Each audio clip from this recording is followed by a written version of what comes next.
പ്രിയപ്പെട്ടവരെ, നല്ല നമസ്കാരം. ഇന്ന് നമ്മൾ ചിന്തിക്കുന്നത് വീണ്ടും ജ്ഞാനത്തിൻ്റെ സത്ഫലങ്ങളെ പറ്റിയാണ്. മകനെ, എൻ്റെ വാക്ക് കേൾക്കുകയും എൻ്റെ നിയമം കാത്തു സൂക്ഷിക്കുകയും ചെയ്യുക. നീ ജ്ഞാനത്തിന് ചെവി കൊടുക്കുകയും അറിവിൻ്റെ നേരെ നിന്റെ ഹൃദയം ചായ്ക്കുകയും ചെയ്യുക. പൊരുളറിയാൻ വേണ്ടി കേണപേക്ഷിക്കുക, അറിവിനു വേണ്ടി വിളിച്ചപേക്ഷിക്കുക. നീ അതിനെ വെള്ളിയെന്ന പോലെ തേടുകയും നിഗൂഢ നിധി എന്ന പോലെ അന്വേഷിക്കുകയും ചെയ്യുക.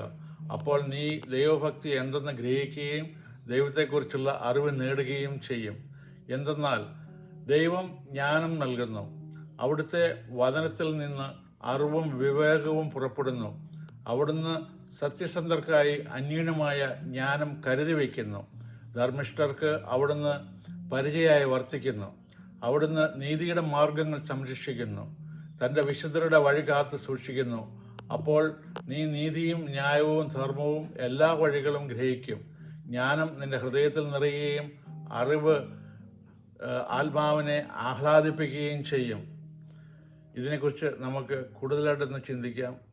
നന്ദി, നമസ്കാരം.